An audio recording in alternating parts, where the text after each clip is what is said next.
Hello friends, हम चलते हैं पॉलिटेक्निक के सिविल इंजीनियरिंग ब्रांच के हम स्ट्रक्चरल मैकेनिक्स को पढ़ते हैं। स्ट्रक्चरल मैकेनिक्स या ये मैकेनिक्स आप शॉर्ट करके फिर क्या कह सकते हैं, इसको आप सिविल और मैकेनिकल ये दोनों ब्रांचों में लगभग कोर्स इसका सेम है। ये दोनों इंजीनियरिंग ब्रांचों में इसके बारे में हम पढ़ने चल रहे हैं। आपको पता होगा कि बहुत इम्पोर्टेंट चैप्टर है इस bending moment and shear force, और उससे भी इम्पोर्टेंट ये सब्जेक्ट है।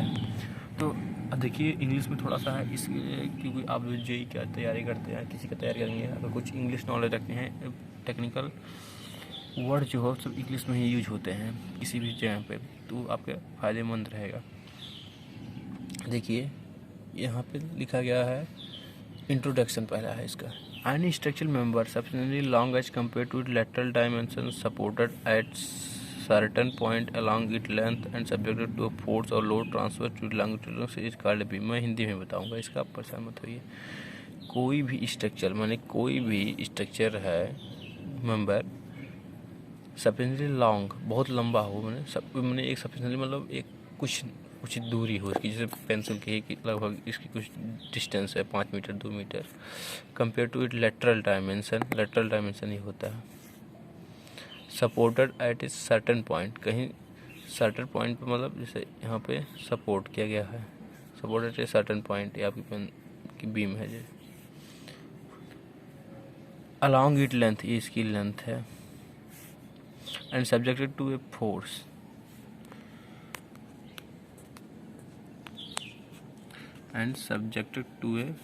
जैसे ये बताया कि ये कितनी लंबी ये बीम है। बीम से हम बता रहे हैं बीम क्या होती है। ये स्ट्रक्चरल मेंबर एक स्ट्रक्चर का मेंबर है, long as compare to it lateral dimension, long हो compare to it lateral dimension, मतलब जो ये डायमेंशन है। Supported at a certain point, support हो एट ए सर्टेन पॉइंट पे, मतलब एक पॉइंट ए और एक पॉइंट ए, इस पर सपोर्ट किया गया है मान लीजिए। अलॉन्ग इट लेंथ, ये लेंथ है इसकी एल, लेंथ के बाद, and subject to a force और load transverse to it longitudinal axis is called a beam. अब इस पर एक फोर्स या लोड ट्रांसवर्स हो रहा हो, उसको क्या कहते हैं, बीम। मतलब कहने मतलब है जो बीम वही होता है जिसके ऊपर एक फोर्स लगता हो। जैसे ये पेन है, अब ये बीम है, इस पर एक प्रकार से फोर्स लगाया जा रहा है, तो ये मुड़ने की कोशिश कर रहा है, ये बीम है। वही कह रहा है सब्जेक्ट, इस पर एक लोड लग रहा है, जैसे मैंने थंब से अपने अंगूठे से इसको दबाया तो इस पर एक लोड हमने लगाया। अभी आगे चलेंगे तब आपको अच्छे से समझ में आएगा क्या होता है। और भी कैसे, beam is structural member which is acted upon by system external force load at 90 degree to it axis. इसको तो आपको समझने में कठिनाई होगी, लेकिन सरल है ये भी। A beam is structural member एक स्ट्रक्चरल का मेंबर होता है which acted upon by a system of external force उस पर लगता है load at 90 degree to it axis, मन लंबवत लगता हो मान लीजिए। वही type of beam, support and loading. Type of beam अभी हम बताएंगे कितने टाइप की बीम होती हैं और कितने टाइप के सपोर्ट होते हैं। बीम देखिए फिर से उसकी मॉडर्न डेफिनेशन और थोड़ा दिया था, वो थोड़ा इसमें शॉर्ट में देखिए। Beam are structure member carrying transverse load act normal to the axis of member. In some case inclined load may be also act along the transverse load। Beam जो मैंने ऊपर बताया वही सब ये चीज़ है, वो स्ट्रक्चरल मेंबर है जो ट्रांसफर करता हो लोड को अपने ऊपर भार को ग्रहण कर रहा है, और भार को ग्रहण करेगा तो देखिए किसी के ऊपर कुछ बोझ ला दिया जाए तो कुछ न कुछ उसमें बेंडिंग आती है, झुकाव। उसके बाद देखेंगे इसके प्रॉपर्टी, इसकी बकलिंग हुई प्रॉपर्टी। बकलिंग जल्दी नहीं करते हैं, बकलिंग मतलब तो बहकाव, उसको आगे बताएंगे। Type of support of beam, there are mainly 4 type of support of beam: simple support, roller support, hinge और पिन सपोर्ट, फिक्स सपोर्ट और built in support. Simple support क्या होता है, साधारण जो सपोर्ट होता है उसे क्या कहते हैं। When a beam rest freely और support it is called a simple support and such beam is known as a simply supported और free supported beam. When beam rest freely, जो बीम किसी पे फ्रीली रेस्ट होती है on a support it is called a simple support and such beam is known as simply supported और freely supported beam. In such a case the reaction at support is at right angle to the support and beam is free to move in direction of its axis and allowing it free to the rotate about support। देखिए यहाँ तक ही इसको समझिए, बता रहा हूँ आपको बस। when beam is rest freely on a support, जब कोई बीम, जैसे ये बीम है, वो किसी सपोर्ट पर, ये मान लीजिए सपोर्ट है, या इसकी ये it when a beam is rest freely on a support it is called a simply supported beam, उसे एंड सच बीम इन्होंने सिंपली सपोर्टेड और फ्री सपोर्ट बीम। जब कोई बीम एक सिंपल सपोर्ट पे, जैसे मान लीजिए ये है कोई सपोर्ट, इस पर एक बीम ऐसे लगी हुई है, तो इस बीम को क्या कहेंगे? सिंपली सपोर्ट बीम, क्योंकि इस पर सिंपल सपोर्ट लगा है एक वाला, यही बस। तो रोलर सपोर्ट देखते हैं। In case beam end in case beam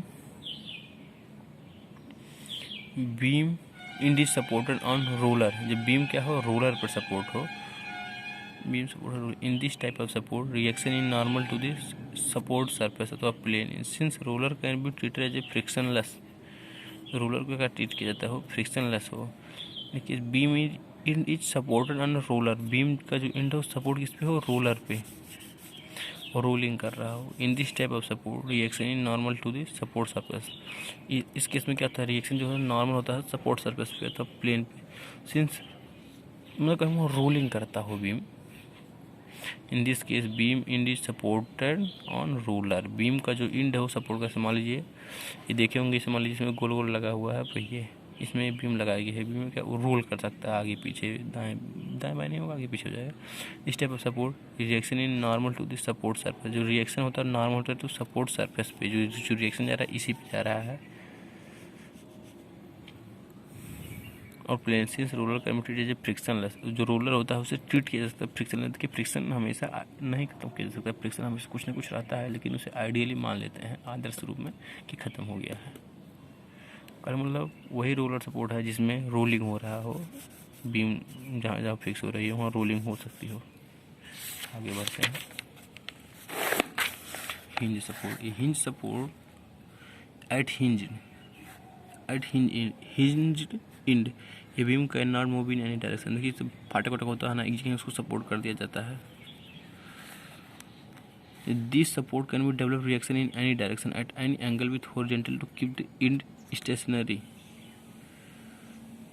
eight hinge end a beam can not move in any डायरेक्शन, वह किसी डायरेक्शन में नहीं मूव कर सकती है, किसी दिशा में, but it can rotate about it support, वो अपने सपोर्ट के अलाउंग रोटेट कर सकती है, आगे पीछे थोड़ा हल्का हो सकती है, लेकिन किसी दिशा में सोचिए कि घुमा लें उसको, मान लीजिए पूर्व पश्चिम कर लें, पश्चिम में उत्तर कर लें, इस तरह नहीं हो सकता है। This support can be develop reaction at any direction, यह सपोर्ट होता है रिएक्शन डेवलप करता है किसी भी दिशा में, एट एनी एंगल थीटा, एक थीटा एंगल, माने इस एंगल को डिनोट करने जाता है थीटा से मानते हैं, with horizontal to keep the end stationary. कहने का मतलब देखिए शॉर्ट में ही आप, एक हिंज सपोर्ट वो सपोर्ट होता है जिसमें बीम किसी भी दिशा में मूव नहीं कर सकती है, लेकिन वह रोटेट माने घूम सकती है अबाउट दी सपोर्ट, जिस सपोर्ट पे वह लगी हुई है। यह फाटक वाटक में अक्सर देखने को मिलता है, फाटक में रहता है। Fix support, in this type of support the beam end is not free to rotate, जो बीम का इंड होता है वह not free to rotate, it prevented by a developing support reaction in any direction depending on the direction of load acting on the beam. In case of vertical load, the reaction shall be vertical in both cases. For hinge support and fixed support, in this type of support beam end is not free to rotate, इसमें beam का end जो होता है वह नहीं free होता है to rotate के लिए। It prevented by developing support reaction, ये सपोर्ट पर रिएक्शन लगा करके, मतलब ऐसे लगा दीजिएगा कि घूम ना पाए। देखिए यहाँ पे लगा है। In any direction depending on the direction of load acting on the beam, का मतलब फिक्स सपोर्ट मतलब जान ही गया यार कि फिक्स कर दिए कोई चीज़ को, यहाँ बांध दीजिए मान लीजिए, या मैंने ऐसे भी सकता है किसी चीज़ यहाँ मान लीजिए बीचों बीच में कर दिया है, जिसको फिक्स कस दिया जाए नेट बोल्ट लगा के, मान के ऐसा ही होता है। Type of loading on a beam, ये जो वहाँ पे फिगर दिया गया है डिफरेंट सपोर्ट है, सुनिए फिगर को आप लोग याद कर लीजिए, बहुत इंपॉर्टेंट है। सभी को हिंज सपोर्ट को, रोलर सपोर्ट को, फिक्स सपोर्ट को एक ही में दिखाने के लिए फिगर इम्पॉर्टेंट है, ये फिगर इम्पॉर्टेंट है। हिंज सपोर्ट को कैसे दिखाएंगे, रोलर सपोर्ट को कोई पेपर में पूछ लिया जा सकता है, फिक्स सपोर्ट को, वाल को, तीनों को टाइप इसको दिखाने का एक बढ़िया फिगर है। ठीक, वो आगे चलते हैं। Type of load on beam, किस प्रकार का जो लोड लगता है उनके प्रकार क्या हैं बीम पे। कंसंट्रेटेड लोड और point load. If a load acting on a beam at a definite point it is said to be concentrating at the point. This point load is represented by an arrow as shown. कहने का मतलब अगर load जो है किसी एक निश्चित जगह पे डिफिनिट पॉइंट पे लगता है, मान लीजिए यहाँ पे लगा, यहाँ पे लगा, तो उसे कंसंट्रेटिंग पॉइंट को क्या कहते हैं, उसको एक तीर से द्वारा रिप्रेजेंट करते हैं। यहाँ लिखा गया this point load is depended by an arrow as shown. If a load is acting on a beam at different point is said to be concentrating at that point. This point load is depended by an arrow. देखिए साफ सीधी बात समझिए, बहुत इस किताब के चक्कर में पड़िए, हम बता रहे हैं जो कहने मतलब इसका सारांश है। मतलब अगर बीम है उस पर चारों कहीं सपोर्टर लगाया गया है, मैंने बताया कि बीम पे सपोर्ट लगता है इस तरह के, उसके बाद कहीं पे उसके सेंटर पे या कहीं पे भाई एक फिक्स डिफिनिट पोजीशन पे कह सकते हैं कोई अगर लोड लगा है, उस लोड को क्या कहते हैं कंसंट्रेटेड लोड, अथवा उसी को क्या कहते हैं पॉइंट लोड। समझे। अभी यूडीएल का बहुत नाम सुने होंगे अगर पढ़े होंगे थोड़ा बहुत इस बारे चैप्टर को। Uniformly distributed load, such load has got the same intensity of loading. UDL imply at a constant intensity of load over considerable long distance. It is abbreviated as UDL and is denoted by W per unit length and its unit is kilonewton per meter. It is represented as shown in figure. देखिए बहुत important है ये UDL। UDL मतलब तो uniformly distributed load. Uniformly distributed अगर यहाँ 2 kilonewton meet पर metre का, तो यहाँ भी रहेगा, यहाँ 3 तो यहाँ 3, यहाँ 4 तो यहाँ 4, यहाँ 5, तो इससे मतलब कर रहे हैं यूनिफॉर्मली, इन्होंने हर जगह जो लगा है वो फिक्स रहता है। इस तरह भी इसको प्रेजेंट कर, ये दोनों इसका रिप्रेजेंटेशन है। इस तरह भी कर सकते हैं और इस तरह भी कर सकते हैं। ठीक है, कहने मतलब वह लोड आएगा तो आप कैसे लिखेंगे, वह लोड जो सेम इंटेंसिटी, आप इस सब बता रहा हूँ मैं क्या लिखना, आप लिखिएगा वह लोड जो बराबर से पूरे बीम पर लगा होता है उसे को यूनिफॉर्मली डिस्ट्रीब्यूटेड लोड कहते हैं। उसकी यूनिट होती है, इसको लिखिएगा किलो न्यूटन पर मीटर। इतना लिख दीजिएगा, एक फिगर बना दीजिएगा, एक चाहे दोनों में से अक्सर यही फिगर बनाइएगा क्योंकि उतना ज़्यादा नहीं यूज में होता है। इतना आपको अगर 3 नंबर या 4 नंबर 5 नंबर में आता है तो बढ़िया नंबर मिल जाएगा आपको। Uniformly varying load, this load shown, ये आता है कभी कभी लिखने के लिए। मान के चलिए इसमें 50% थ्योरी 50% न्यूमेरिकल, उसमें भी न्यूमेरिकल मान के चलिए आप, उसमें ऑप्शन रहता है, आप करना चाहें 2-4 में केवल कंपल्सरी रहते हैं, बाकी सब में ऑप्शन रहते हैं। इसलिए अगर थ्योरी आप कंप्लीट कर लिए हैं तो आप अच्छे से पास हो जाएंगे। 35 नंबर 40 नंबर 45 नंबर तक आप गेन कर लेंगे। ज़्यादा नंबर लोग पाते नहीं हैं, अक्सर कठिन सब्जेक्ट है क्योंकि सब लोग न्यूमेरिकल पर ढेर प्रैक्टिस करते हैं, न्यूमेरिकल बहुत हार्ड आते हैं। न्यूमेरिकल थ्योरी दोनों कीजिए, जो अच्छा लगेगा आपको आएगा पेपर में उसको आप अटेम्प्ट कीजिएगा और बढ़िया अपना स्कोर कीजिएगा। लोग नंबर देखेंगे जब रिजल्ट में, आप ही आपका पासिंग मार्क नंबर से जैसे होगा, आपने कितने क्वेश्चन किए, थ्योरी किया या न्यूमेरिकल, इससे नहीं डिटरमाइन होगा आप पास हैं कि फेल हैं। कोई डिटरमाइन होगा कि आपने कितना अटेम्प्ट किया। ज़्यादातर सिंपल होता है यही करना थ्योरी है।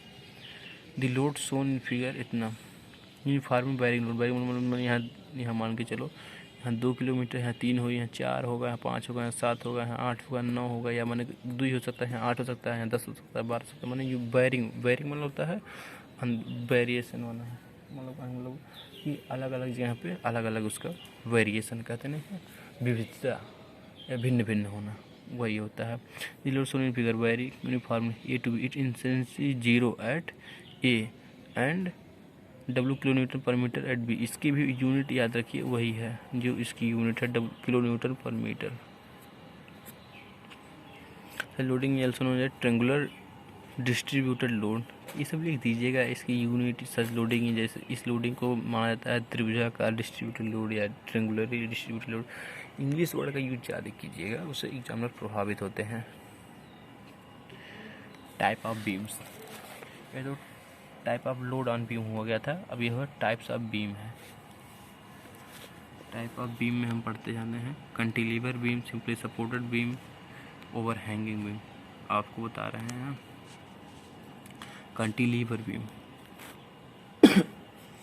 Cantilever, A cantilever beam whose one end is A is fixed and other end B is free as shown in figure 2.9 में, जिससे हो गया।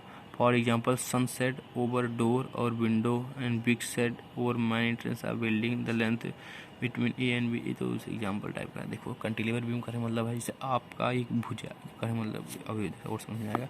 आपका जो हाथ है उसको आप अपने जो है कंधे से, उसमें आपका जॉइंट है ये हाथ, वहाँ से क्या हो गया, ये हाथ जो है आपके शरीर से पूरा जॉइंट है, उसके एक प्रकार से कैसा बीम का टाइप बना रहा है कैंटिलीवर बीम का। मतलब एक एंड फिक्स हो और वन एंड फ्री हो। जिस तरह ये मान लीजिए आपका कंधा है और ये आपका हाथ है, ये आपका कंधा है इतना और ये आपका हाथ है। तो मतलब आपका कंधे से हाथ यहाँ फिक्स है, तो क्या हो गया कैंटिलीवर। बीच में देखिए यहाँ पर भी देख सकते हैं जो आपकी कोहनी होती है, यहाँ से जो गांठ होती है, यहाँ से भी एक प्रकार से एक कैंटिलीवर बीम बन सकता है। कहने का मतलब जहाँ पे एक एंड फिक्स हो और एक फ्री हो, वो क्या हो गया कैंटिलीवर बीम हो गया। जैसे वे पेंसिल है, इसमें जॉइंट है मान लीजिए कांपी में, तो एक प्रकार से कौन सा बीम बनाएगा, ये कैंटिलीवर बीम ही बनाएगा। अब आगे चलते हैं। सिंपली सपोर्टेड अथवा फ्रीली सपोर्ट बीम। कैंटिलीवर का मतलब एक ही शब्द में लिखिएगा, one end fixed, whose one end fixed. एक cantilever beam whose one end fixed, जिसका एक अंग स्थिर हो या फिक्स हो या जाम हो या कुछ भी कह सकते हैं, अपने जो अपना समझना चाहें उसे क्या करते हैं कैंटिलीवर बीम कहते हैं। स्पैन ऑफ बीम मतलब इसकी जो बीम की लेंथ है वही है। सिंपली सपोर्टेड अथवा फ्रीली सपोर्टेड बीम। आपको अगर कुछ डाउट होता है तो उसे आप कमेंट करके पूछ सकते हैं।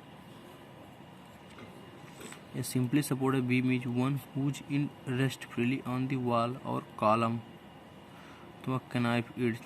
All such case reaction are always upward in this beam. देखिए सिंपली सपोर्टेड बीम क्या होती है उस पर नजर रखते हैं। सिंपली सपोर्टेड बीम में क्या होता है कि एक सिंपल सपोर्ट पे वो टिकी हुई होती है। जैसे एक यहाँ पे सपोर्ट लगा, एक यहाँ पे लिखा भी होगा। इस simply supported beam is one whose end rests freely on the wall or column or knip it. In all such case, action are always upward beam. Simple support beam is one whose end, जिसका end rest freely on the wall, जिसका ऐसे wall पे अथवा column पे अथवा घर पे देखते होंगे आप लोग के ऐसे दीवारें बनी रहती हैं, इस पे एक बीम, जैसे मैंने बताया वही कह रहा वॉल पे। जैसे मान लीजिए बीम है, ये दो दीवार है उसके बीच पे लगी हुई है, वही सिंपली सपोर्ट में सिंपल सा सपोर्ट लगा देगा। यहाँ पे थूनी से कहते हैं, यहाँ पे एक यहाँ पे इसके ऊपर एक बीम लगा दी। Overhanging beam. Overhanging beam क्या होती है? An overhanging beam is one whose one और both the end project beyond the support. Overhanging beam वो बीम होता है जिसका एक या दोनों सिरा सपोर्ट से थोड़े लटके हुए हैं, अब बियॉन्ड हो सपोर्ट के चक्कर, मतलब एक यहाँ पे लगा है। अब इसका एक सिरा यहाँ तक इसकी डिस्टेंस होनी चाहिए थी, लेकिन यहाँ तक ही इसको होना चाहिए था, लेकिन इसका क्या है, इतना चीज़ ओवर हैंग हो गया है, इतना चीज़ आउट हो गया है। इसी को क्या कहते हैं? ओवर हैंगिंग पार्ट या ओवर हैंगिंग बीम। इस बीम को क्या कहेंगे? Over hanging beam. इस पार्ट को क्या कहेंगे? Over hanging part. तो ये होता है one side overhanging beam. Both side overhanging beam होती है जिसका दोनों तरफ से, इधर से भी पार्ट क्या है, थोड़ा ओवर हैंग कर रहे हैं, मतलब आगे निकले हुए हैं। इसे overhanging, both side overhanging beam कहते हैं। Fixed beam. अब फिक्स्ड बीम देखिए, fixed beam is one whose both end are radially fixed अथवा built into a supporting wall और कॉलम। मतलब जिसका दोनों सिरा जो है फिक्स्ड हो कहीं पे, उसे क्या कहते हैं? फिक्स्ड बीम कहते हैं। Continuous beam. A continuous beam is one whose has more than two support as shown in figure. मतलब a beam is one whose has more than two support as shown in figure 2.13। For example long bridge on the river which has more than two pole. देखिए ये जो है, देखिए तीन, मोर than two support, 1 2 3। इसे कहने पुल बना है तो इस पर एक खम्मा लगा दिया गया, दूसरा खम्मा या तीसरा खम्मा, वही ये कह रहा है। चलिए वीडियो खैर काफ़ी लंबा हो गया है। आप चैनल को टेक्निकल एजुकेशन चैनल को शेयर और सब्सक्राइब करना ना भूलें। मिलते हैं अगले वीडियो में। आप ज़्यादा से ज़्यादा इसे शेयर करें अपने फ्रेंड के बीच। और कोई भी डाउट हो तो आप हमें कमेंट कर सकते हैं। बाकी हर सिविल इंजीनियर की हर सेमेस्टर की हर क्लासेस चलेंगी, हर सब्जेक्ट की। अभी हाइड्रोलिक्स भी चलेगा, अभी तो हाइड्रोलिक्स और इसको लेके चलेंगे। आप लोग के सपोर्ट से ही आगे चलेगा।